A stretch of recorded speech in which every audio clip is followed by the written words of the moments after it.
Well, good morning, everybody. I'm delighted to be here with you and to see you all here at our wonderful conference on overlapping oppressions. So, I will go ahead and get started. Pros, cons, and paradoxes. Comparing atrocities, involved in comparing atrocities. So when I was researching my book, The Holocaust and the Handmaid's Tale, A Case for Comparing Atrocities, I came across a book by Susan Sontag, whom you may know as a very highly respected journalist and philosopher, particularly in the 20th century, and she died of cancer a number of years ago, but she has a huge volume of work to her credit. And this book, called Regarding the Pain of Others, was very significant to me as I researched the whole question, the efficacy and the ethics of using one group of oppressed beings and their experience and treatment to draw attention to another group, which is very fraught with all kinds of controversy, as I will attempt to touch on during my talk here. And so, regarding the pain of others, if you look at the image over there, the book cover, you see something kind of disturbing. But one of her points in her book is you have a man being hanged or having just been hanged to death, and then you have an aristocrat kind of leaning back with a smile on his face and seeming to enjoy the scene. So one of her points is the idea that we're all horrified at the pain of others isn't necessarily always the case. On the contrary, that there is sadism running through our species, along with many other impulses. But a signature comment that she makes and discusses in her book regarding the pain of others is this: it is intolerable to have one's own suffering twinned with anybody else's. It is intolerable, she says, to have one's own sufferings twinned with anybody else's. And I thought that's such an interesting thought because, first of all, one of the issues that all of us in the animal advocacy movement have to deal with is the resentment that many, if not most, human beings have at the very idea that their experience, be it suffering or joy for that matter, or happiness, pleasure, you name it, is shared by the members of other animal species. And in fact, the whole idea that we are one animal species is very abhorrent to many people. We're not just animals, right? That's kind of the attitude that we still to this day have to deal with.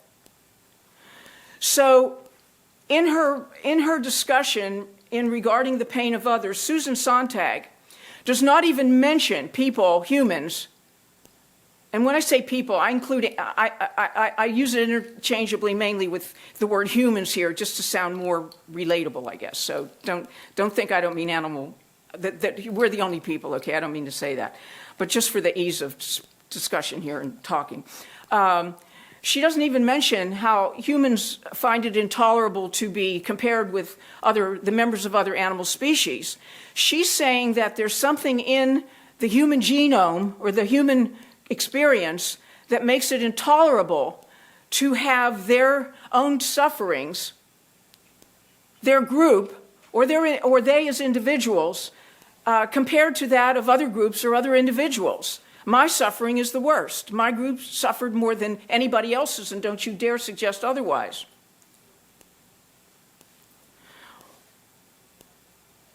One example she gives in her book of total resentment of a comparison or a twinning of atrocities is of a number of years ago. There was an art exhibit put on somewhere, I forget where, which included both the Sarajevans of Bosnia-Herzegovina and the Somalians in Africa. And the art exhibit, the journalistic photo exhibit, showed atrocities perpetrated against both groups of abused peoples. And the Sarajevans, she cites in particular, were just outraged that their suffering would be compared with any other group, because to them that diminished the uniqueness, the speciality of what their people went through.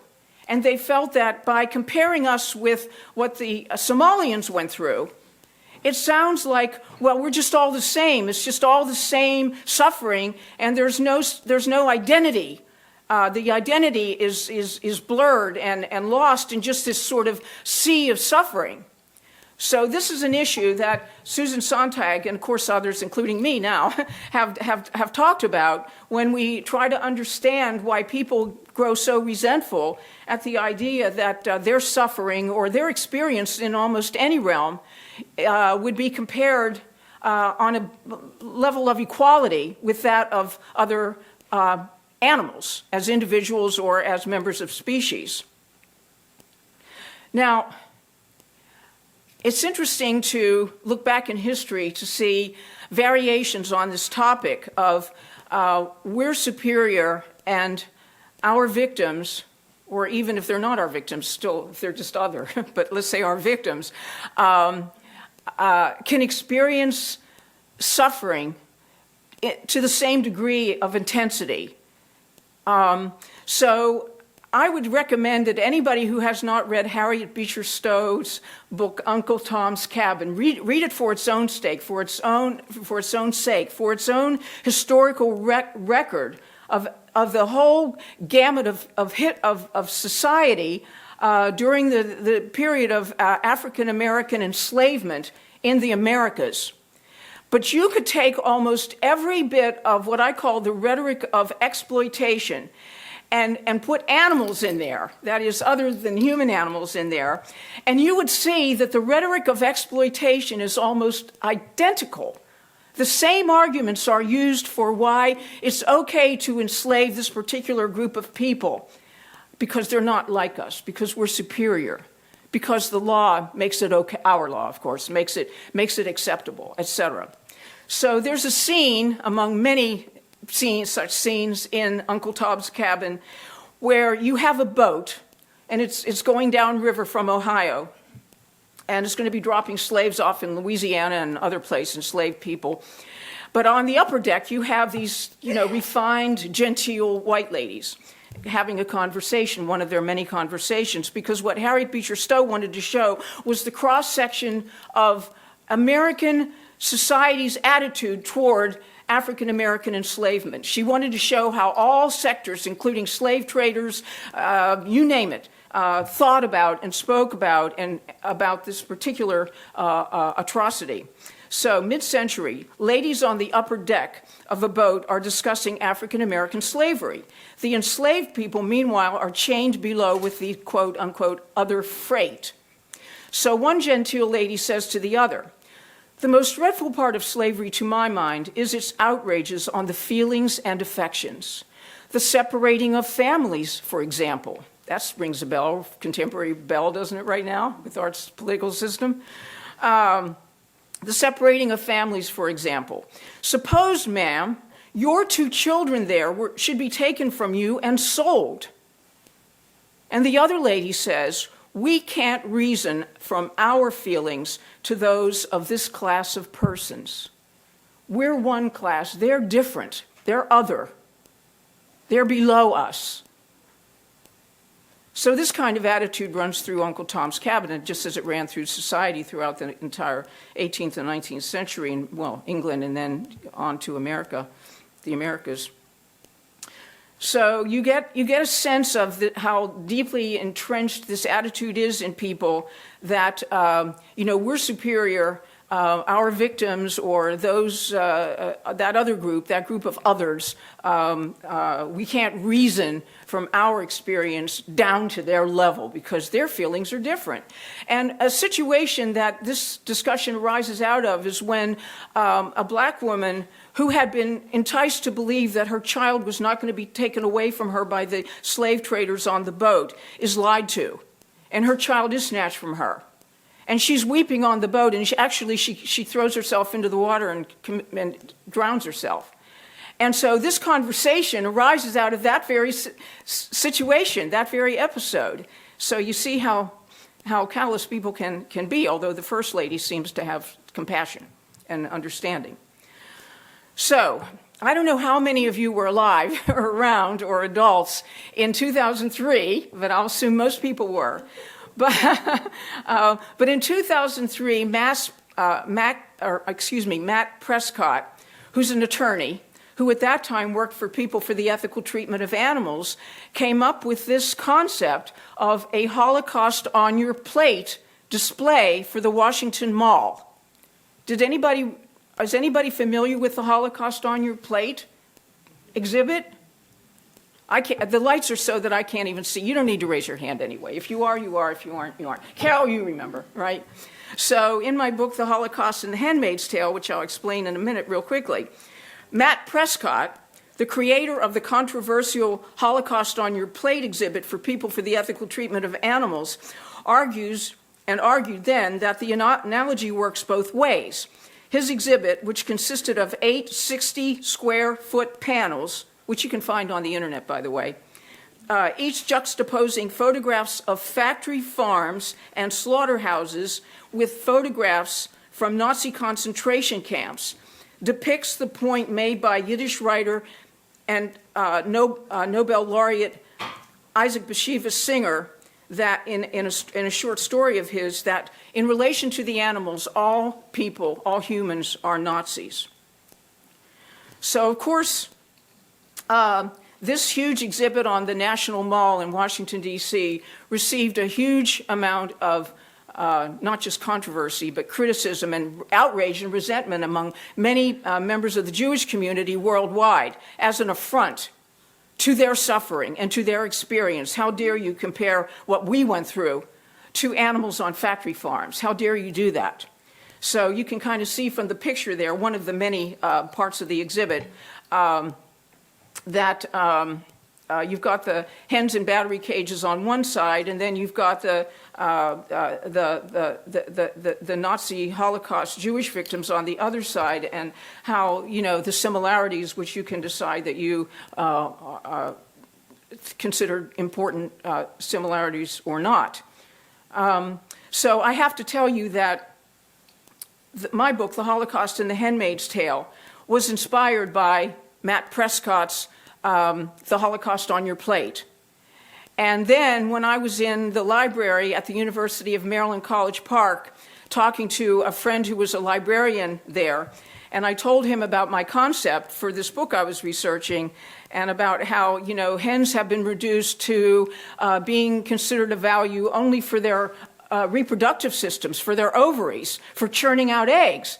And he said, well, that sounds like a theme, you know, that's basic to Margaret Atwood's book, The Handmaid's Tale.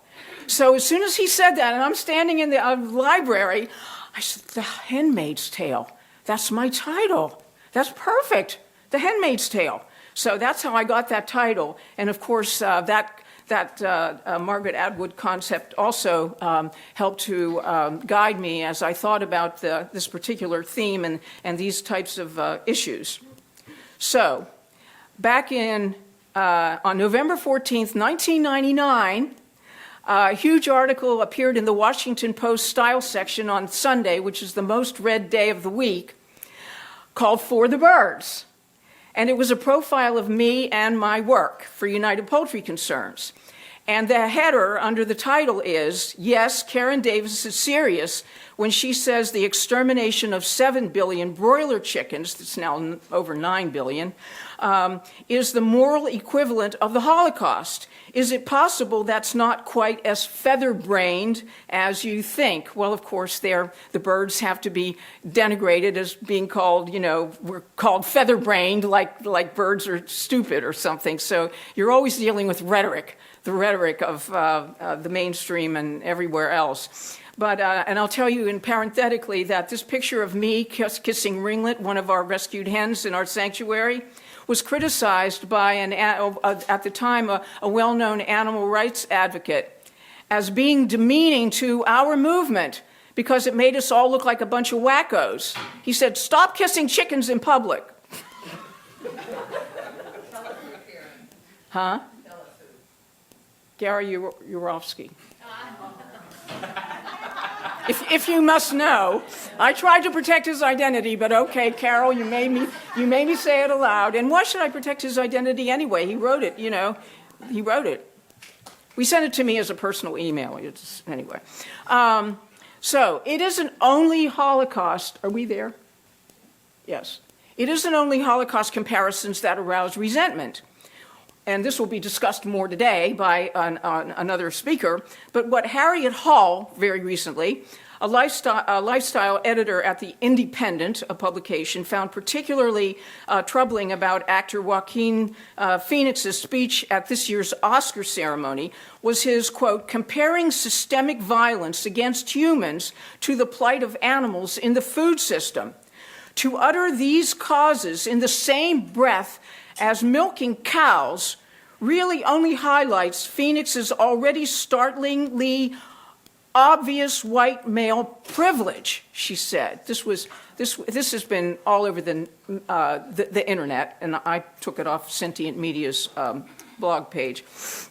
But here, first of all, I don't understand how his comparing, Phoenix's comparing of the suffering of farmed animals. I don't say factory farmed animals because it's all factory farming. So it's just the suffering of farmed animals with the violence of particularly what Harriet Hall had in mind was women. She said human. I think she said humans here, but really she's thinking mainly about women.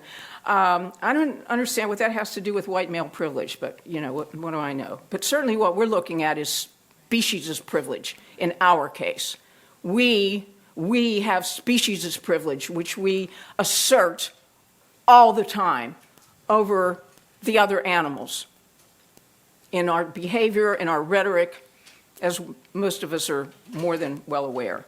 So the idea that you would suggest that, and just sort of using the term, well, milking cows. Oh, well, milking cows. Well, there's a whole lot more to milking cows.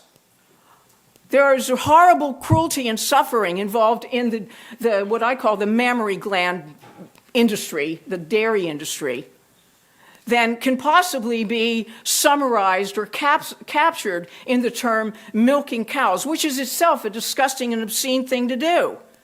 Because no matter how much technology is between you and a cow, when you drink a glass of milk or eat a piece of cheese, what you're basically doing is you're going under the body of a cow and sucking on her nipples. That's what you're doing. That's what drinking milk and eating milk products is all about. That's what you're doing. The fact that you're separated from it by distance and machinery and all that, and milk bottles and cartons and stuff, that doesn't change the essential fact of what you're doing. And somebody is literally doing it. Of course, they hook them up to machines now. They don't even, the poor cows are, turned into, just objects, machines, treated like machines. All over the world, not just here. So here's another recent event. On January 8th, 2020, passenger flight 752 headed from the Iranian capital of Tehran to the Ukrainian capital of Kiev and was shot down by the Islamic Revolutionary Guard Corps of Iran, killing all 176 occupants.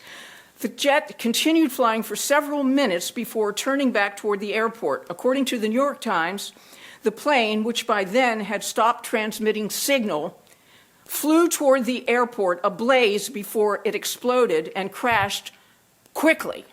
Now, on the photograph here, I love, it was a collage done by Beth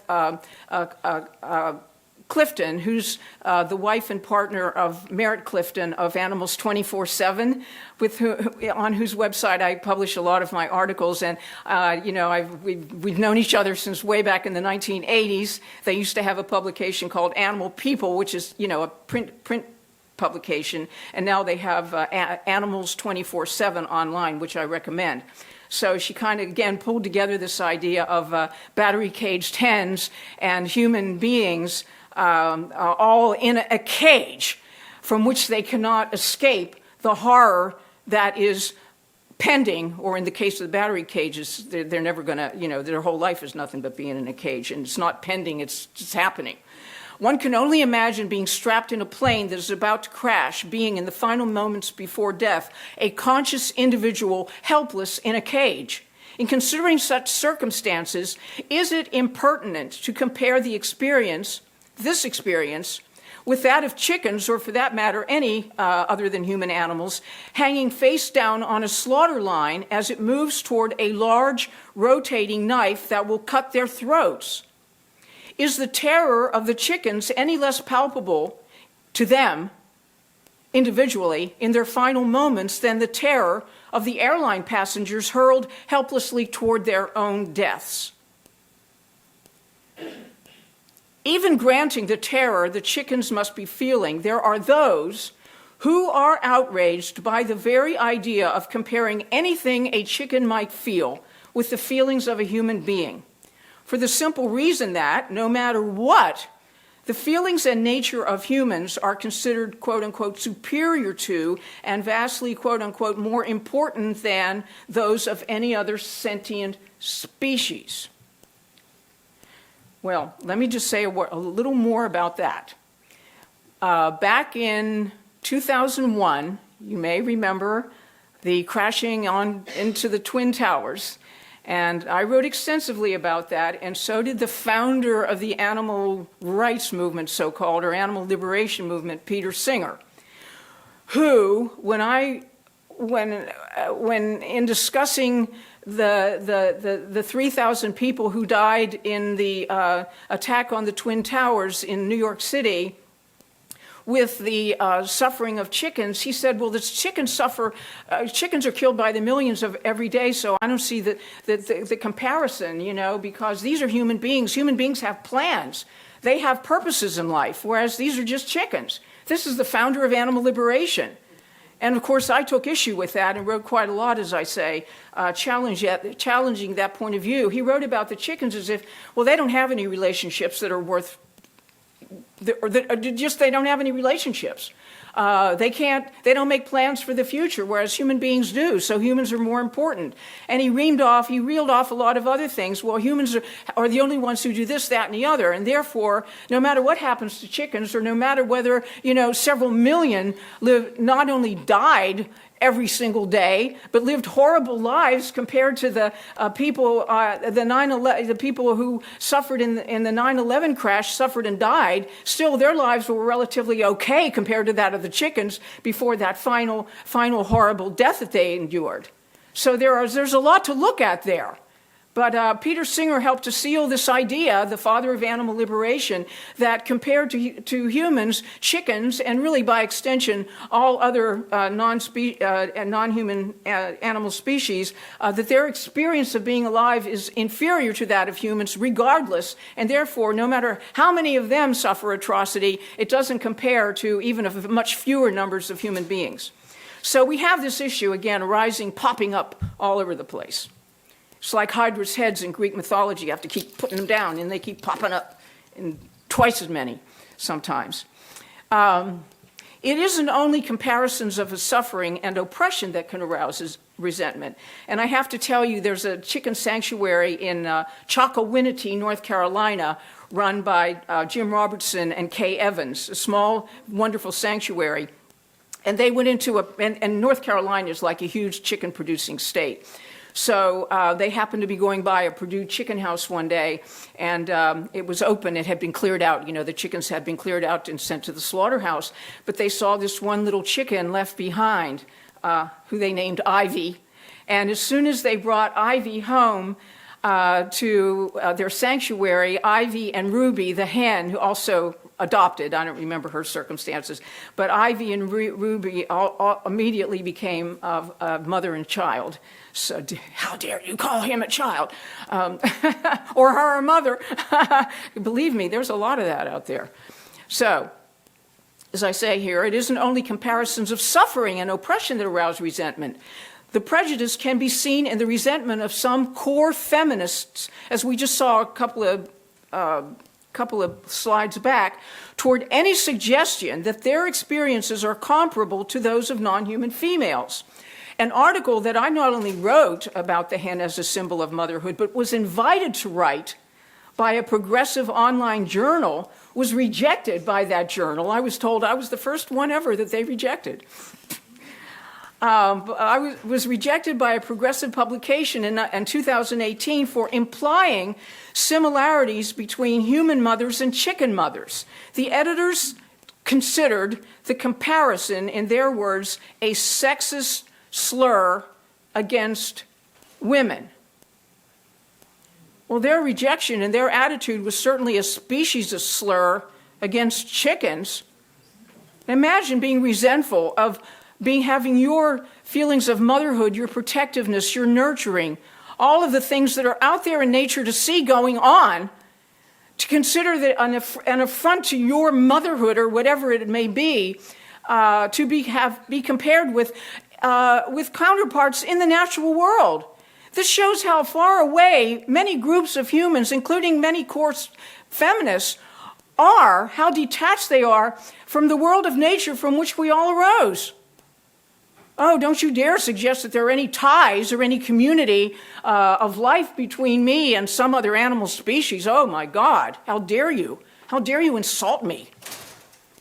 So I have to show you this because this was just sent to me about a week ago. So I thought, I'll put it in my talk here. One of our members, who's not a speciesist, who's an animal rights person, a husband and wife here. This is their infant child looking at the latest issue of our quarterly magazine, Poultry Press, which is out on our table. I urge you to pick up a copy. So here's an example of a couple who have a child who certainly do not believe that their child is superior to a baby chick or that they themselves are superior to a mother hen and, for that matter, a rooster. That's a whole other story I wish I had time to get into, how roosters are such family men. You know, they're always portrayed as fighters. They're not mainly fighters at all. They're family men. I see this every day. Comparisons aren't necessary. And I like this a statement by philosopher Brian Luke toward animal abuse. He says, and I'm saying here, that we can compare oppressions while agreeing with the approach taken by philosopher Brian Luke toward animal abuse. He says, my opposition to the institutionalized exploitation of animals is not based on a comparison between human and animal treatment, but on a consideration of the abuse of animals in and of itself. And I think this is very important to keep in mind, because one of the pitfalls we can get into in using one group of suffering beings to draw attention to the other group is a legitimate concern on the group that's being used, that their experience hasn't been satisfactorily understood, or that they're just being used as a mere vehicle to get over here. And that's a justifiable cause of resentment. At the same time, you don't want to constantly be using comparisons, because then you just get into a hopeless discussion about whether, you lose the animals who you're trying to draw attention to, let's say hens in battery cages, or any animals in industrial confinement operations who are living such miserable lives in squalor and filth and just every form of abuse. They end up getting lost in these types of discussions. We're trying to bring attention to them in their own right by using a metaphor drawn from another group of, well, it has to be humans, you might, in a similar or in a situation of atrocity. And in the process of making that comparison or using that metaphor or analogy, the discussion can take a track so that the animals, the birds, once again disappear in the argument. And after all, as Brian Luke is saying here, we don't need to compare the hell and horror of what other animals are going through in laboratories, for example, and on industrial farms. We don't need to draw analogies to just show how horrible their lives are. We can look at them in their own right for the suffering that they are enduring without even comparing to anybody else's suffering.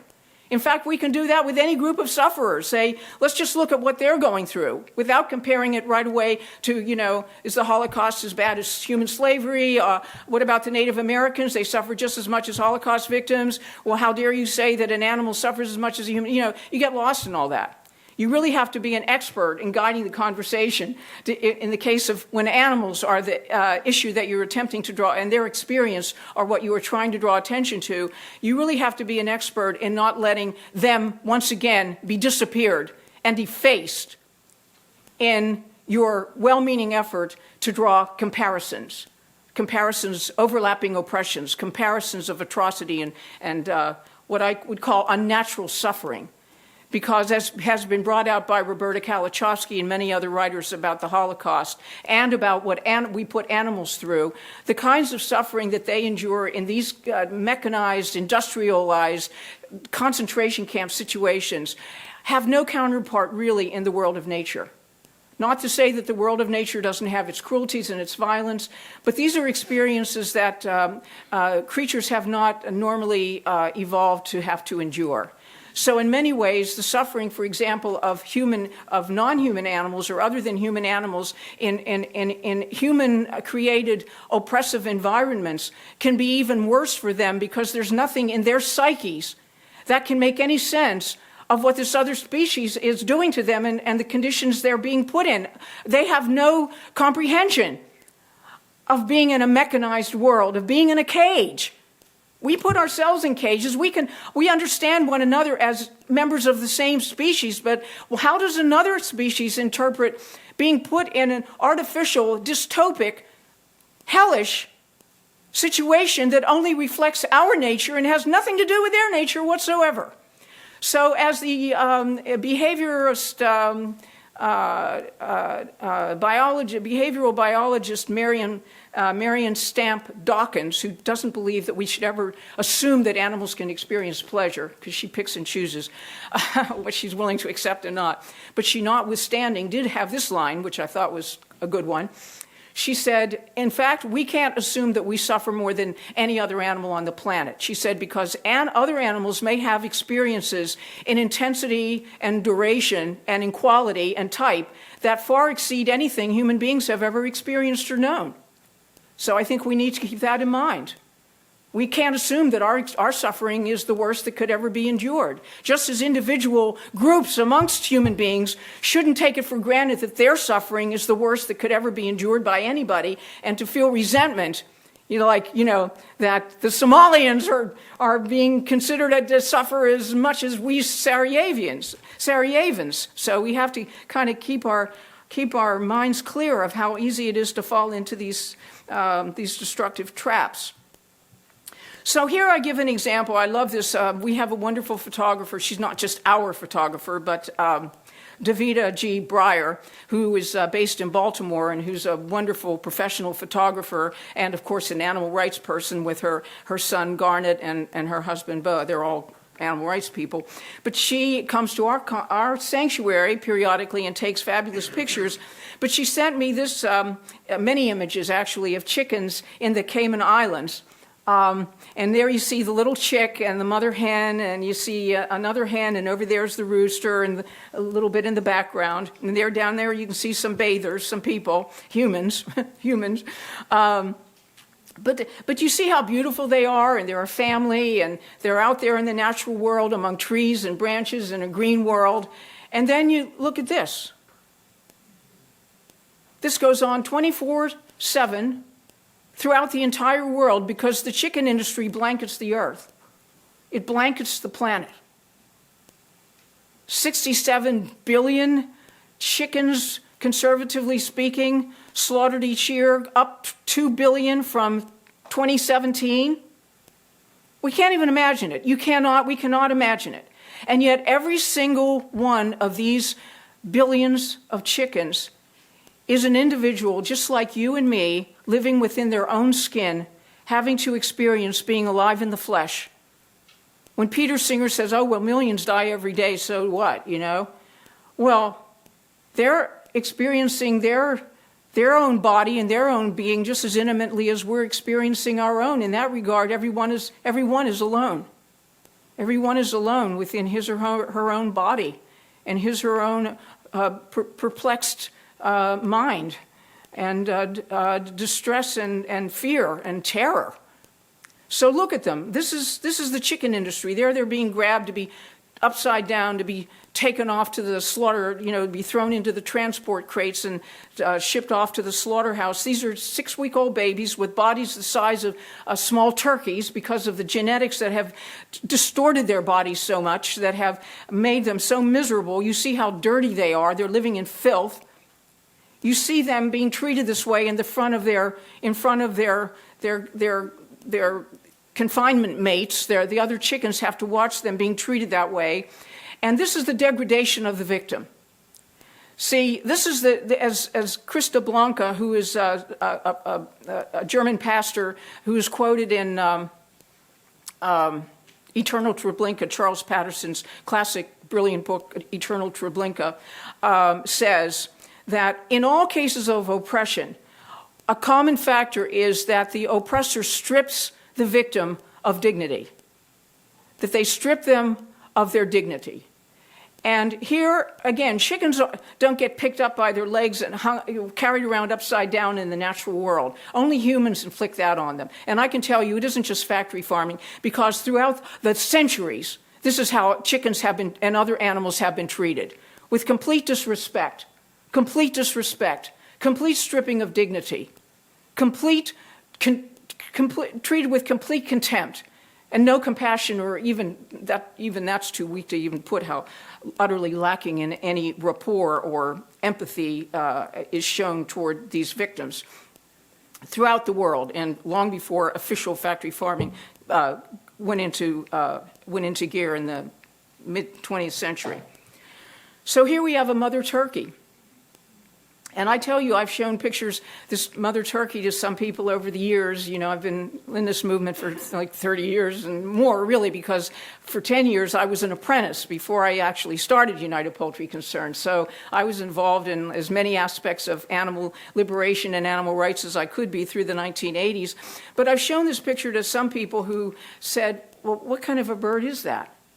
Because they're used to either they don't know what a turkey looks like, or they're only used to seeing maybe factory farm white turkeys all in a crowd in a confinement facility, and they don't know what what's a mother turkey? What is that? In the real world, that's how they're supposed to be. And the mother turkey, with her great, beautiful, enveloping wings over her babies, who are called poults, Poults. So anyway, there they are. This is a mother turkey with her young, and her young are being nurtured and protected and cherished and cared for by this mother turkey. And here we have the typical scene of how every baby turkey comes into the world after they hatch in the mechanical incubators with no mother. They go down these long steel carousels, and they go into what's called the servicing room. And they're hung up on these devices, and their beaks are lasered, so that over the next week, the whole beak, the main part of the beak will crumble off in the turkey houses. These are just babies. They've just been born. This is the very day of their birth. And this is their experience of coming into the world. And again, I invoke the term unnatural suffering, something that has nothing to do with the life of a turkey until we have imposed it upon them. And of course, debeaking, removing what's called partial beak amputation, is one of the cruelest and most painful things you can do to a bird, any bird, because the beak is full of nerve endings to the very tip of the beak, long before they're even born, when they're still in an embryo. And they use their beaks. One researcher said their beak is like a hand. It grasps things. It grasps the soil. It grasps leaves. Their beak sends communications to other birds in their flock. So their beak is super sensitive. And then when your beak is blunted, instead of being a nice pointed object, part of your body, then it's hard for the birds to preen properly. Preening is a way they practice bodily hygiene, by preening their body with preen oil. For example, one thing it does is it keeps their body from getting soaked in the rain, because they're protected by this oil called preen oil. So when you see turkeys or chickens or parakeets and cockatiels and cardinals, whoever, and they're always doing this thing with their feathers, well, they're keeping their feathers clean, and they're preening, and they're making sure that that preen oil goes through their feathers and into their skin. The preen oil comes from an organ at the base of their tail. So here they are on a laser debeaking carousel. So, of course, the birds can never eat properly either, and we, running our sanctuaries, see the effects of this all the time. But see, since these birds are not allowed to peck around normally in the natural world, picking up a grain here, something here, something there in a natural way, but they're just given this powder to eat. So what they do is they don't even peck. There's nothing to peck. They can only ingest powder. So the debeaking of chickens and turkeys and other birds has been compared by poultry scientists to, or named as, a type of phantom limb pain, because they experience the missing part of the beak for a long time after the beak has been severed off or has crumbled off. And it's a very painful operation. Imagine a newborn bird coming into the world and having their organ of eating sliced off or crumbled off. So how dare we suggest that their suffering is inferior to ours? Well, how can we even imagine what it feels like to be a newborn bird and have their beak burned off or sliced off with a knife blade? They also have these guillotine-type debeakers, the old-fashioned kind, where this guillotine just comes down and a woman, usually it's a woman worker who's sitting there on a stool, and she's just taking one chicken or turkey after another, holding them up to the debeaker. The debeaker slices down. A lot of times it slices their tongue out. It slices them down to their very nose. Millions die before they even get to the birdhouse because they die of shock. They die of blood loss. And those who live would be better off dead. The sooner the better. So, in conclusion, I would suggest this, that while we never want to suggest that, we want to compare atrocities with this idea, or overlapping oppressions, that each oppression is unique unto itself, the oppression or suffering or experience, more broadly speaking, to each individual. But there are comparabilities. We can't just say, I'm the only one who has ever experienced this, and don't you dare tell me that your experience is comparable to mine.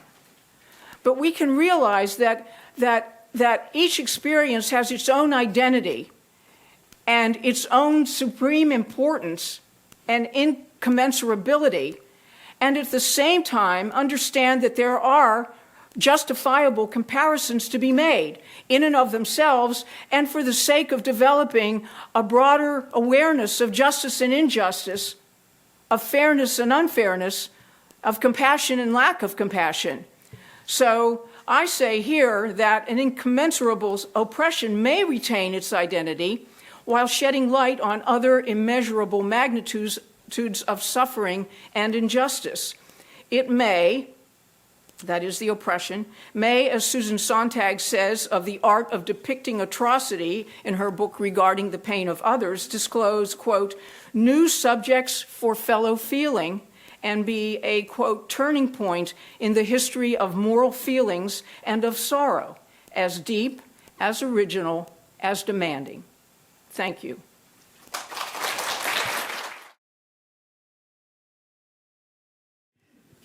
One thing I had trouble understanding was in the beginning you talked about how, the suffering of any individual or group of individuals is unique, and yet you spend a lot of time comparing the suffering of animals to the suffering of humans, and so I was wondering how that was connected.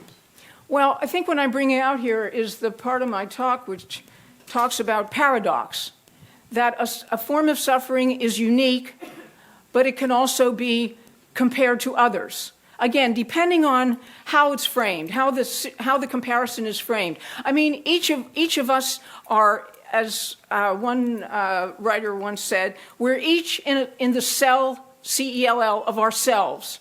And where is the key? He says, the K-E-Y. We're each locked into our own being, and yet, and we can never, even in words, fully express everything that is going on inside of us or has gone in.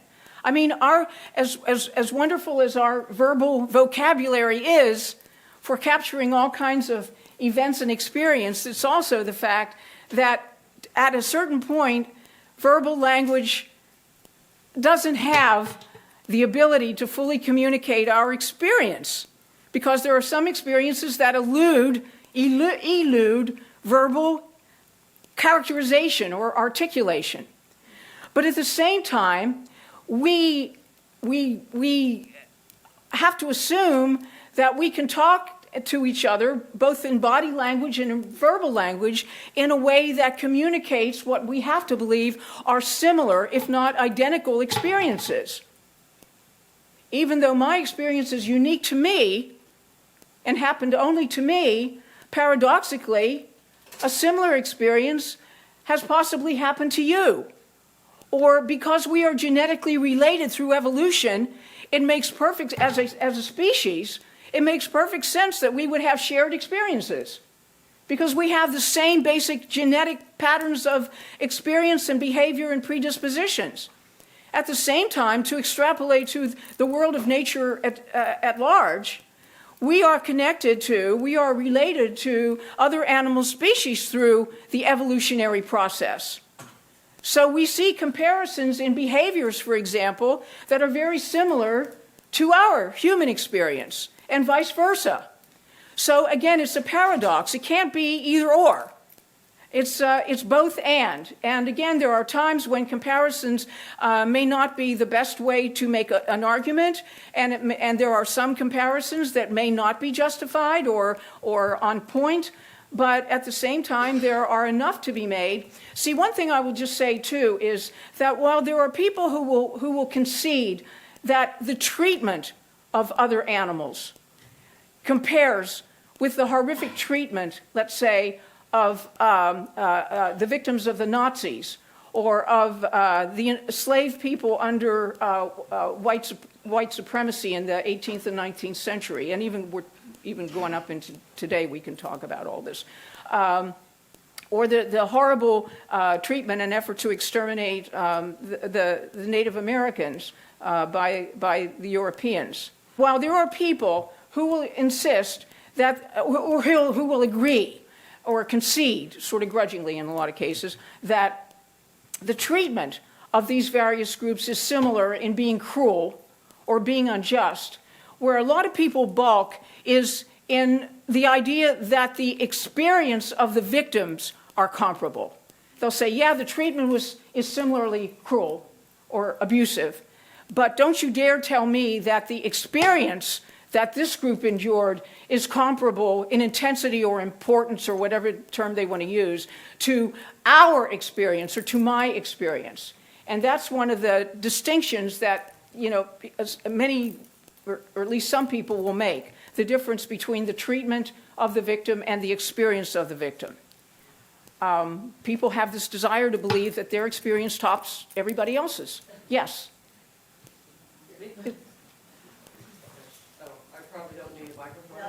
No, you will. Okay. You will. We want Okay. everybody in the room to hear what you're asking. Okay. Thank you.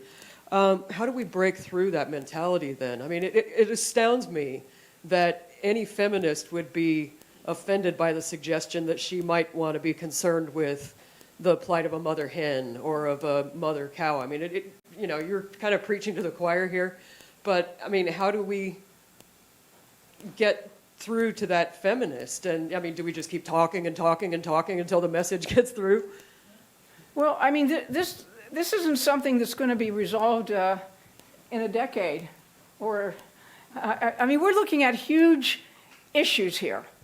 We're at the beginning of, where animals are concerned, we're at the beginning of a movement that didn't even really get started until, let's say, 1975, when Peter Singer published his groundbreaking book, Animal Liberation, which made a case for animal liberation, a very compelling, readable case, which really kind of made the animal rights movement become, or the animal rights sentiment, I should say, and sort of disparate actions start to kind of coalesce into an actual movement with a conceptual basis on, you know, the right of animals who have interests in how they are treated and how they are forced to live, being a reason why we should consider those interests and not simply disregard them, among other things.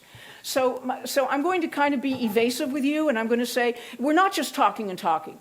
We're constantly honing our skills as speakers, as advocates, to try to reach out through the channels that are available to us, as here at this conference, through internet forums, through the variety of channels that we have, to help people, not to scream and yell and scold them, but to try to help people see, again, if they're not ready to concede, not that we should succumb to people's unreadiness, because otherwise we'd never get anywhere with anybody. Oh, well, I'm not ready yet, right?